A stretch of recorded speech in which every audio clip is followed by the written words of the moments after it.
अस्सलाम वालेकुम नाज़रीन, आप देख रहे हैं ज़ुनैर बर्ड्स। मेरे चैनल को सब्सक्राइब करें और बेल आइकन को भी दबाएं ताकि हर नई आने वाली वीडियो का नोटिफिकेशन सबसे पहले मिले। इस वक्त हम डॉक्टर सऊद साहब के साथ मौजूद हैं। जी डॉक्टर साहब, अस्सलाम वालेकुम। वालेकुम सलाम। कैसे हैं ज़ुनैर भाई? अल्हम्दुलिल्लाह। डॉक्टर साहब बताएं, आपने किस तरह स्टार्ट किया? देखिए, ये जो सिलसिला है ये तो शौक़ की बुनियाद पे होता है। बचपन से ही छोटी उम्र जो घुटनों से जो है पाँव चलने की उम्र थी, परिंदे चिड़ियाँ चूज़े उसी वक्त से पसंद थे। बस सिलसिला चूज़ों से स्टार्ट हुआ, फिर बजरीगर आ गए, कोई दूसरी तीसरी जमात में बजरी आ गए थे। फिर ये सिलसिला चलता चलता जो है ना बजरी के काफ़ी सारे जोड़े ग्रो कर गए। फिर उसके साथ कॉकटेल आ गया, लवबर्ड आ गए, फिर वो बढ़ते चले गए। बढ़ते बढ़ते जो है ना ये एक वसी तादाद के अंदर ब्रीड होने लग गए। घर का एक पोर्शन इन्होंने जो है अपने कब्ज़े में ले लिया। फिर उसके बाद हमारी वहाँ पर फार्म हाउस था, नवाबशाह से हमारा ताल्लुक़ है।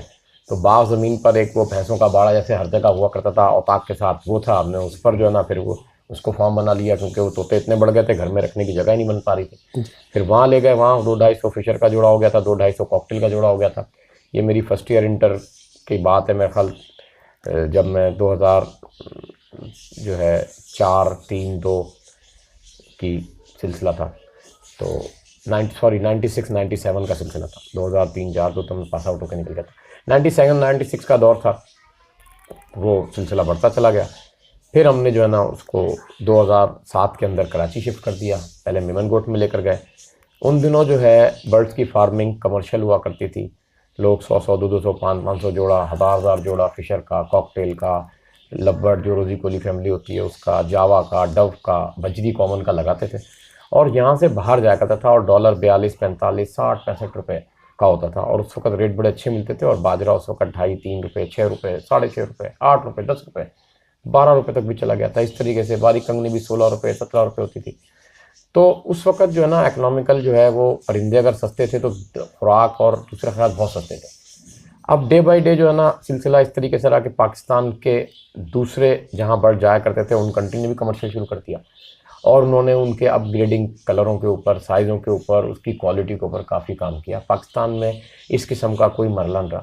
हम उसी को इनब्रीड कराते रहे, फिशर को फिशर से क्रॉस कर करके, लोटिनों को लोटिनों से। हम अपने साइज़ को मिनिएचर करते चले गए, कमज़ोर करते चले गए, दुनिया उसको बेहतर करती चली गई। एक टाइम ऐसा आया कि हमारी आलमी मंडी के अंदर बर्ड की कीमत कुछ भी नहीं है, और वो इतनी कम होने की बिना पे। और फिर हम लोगों ने गलत बर्ड भेजना, नॉन प्रोडक्टिव, कंडम, पर टूटे, छोटी एज के, डिजीज़ कैरियर बर्ड, उससे भी जो है ना आस्ता आस्ता हमारे पॉकेट जाते रहे। लेकिन क्योंकि हम बड़े चीपेस्ट प्राइस पे काम करते हैं, उधार पे काम करते हैं, तो अब भी हमारा बर्ड कहीं ना कहीं चला ही जाता है। लेकिन जो बात पहले थी वो काफ़ी कम हो गई। अब हमने देखा कि लोग म्यूटेशंस पे आ गए, उनकी अपग्रेड म्यूटेशन आ गई। फिशर था तो वो उसकी ऑफलाइन फिशर आ गई, पर्सनाटा था तो पार ब्लू पर्सनाटा आ गया, फिशरी थी तो यूविंग फिशरी आ गई, कोई एच फिशरी आ गई, वो नई नई म्यूटेशन आने लग गई। हमें एहसास हुआ 3-4 साल 5 साल पहले के जो हम कॉमन फिशर और कॉमन बजरी और कॉमन ये चीज़ें जो म्यूटेशन वगैरह कह रहे हैं, ये मतलब ये क्या चीज़ है? उनके नई अपग्रेडिंग चीज़ें, मतलब फिशर के अंदर म्यूटेशन, कोई नया किस्म का फिशर आ गया, अच्छा, नए कलर के अंदर आ गया, नए रंग के अंदर आ गया। म्यूटेशन उसको कहते हैं जो कुदरत एक कलर में से कोई नया कलर या नई नस्ल पैदा कर दे, उसी ख़ानदान के अंदर कोई नई चीज़, नई जिन्स पैदा कर दे। तो उस जिन्स पे लोग फिर काम करते हैं। पता चलता है कि वाकई में जिन्स है या ये वक्ती तौर पे कुदरत की कोई करिश्मात में से कोई चीज़ निकल आई है। जब ब्रीड हुई तो पता चला वाकई में जिन्स है, उसकी नस्ल बननी शुरू हो गई। तो हमने 4-5-7 साल पहले ये डिसाइड किया कि हम आहिस्ता आहिस्ता म्यूटेशंस पे आएंगे, और हमने म्यूटेशन पे स्विच करना शुरू कर दिया। 2016 के अंदर सोसाइटीज़ बाकायदा बन गई। 2012, 13, 14 के अंदर मैंने LDFA की एग्जीबिशंस कराई। उन एग्जीबिशंस के अंदर मुझे ये शील्डें मिली, अवार्ड मिले। और हमने चाहा कि उस वक्त जो है ना पाकिस्तान को भी एक जो है ना फैंसी बर्ड की फार्मिंग का दर्जा दिया जाए, और पाकिस्तान से यहाँ जो बढ़ जा रहा है उसकी बाकायदा एक इंडस्ट्री डेवलप हो।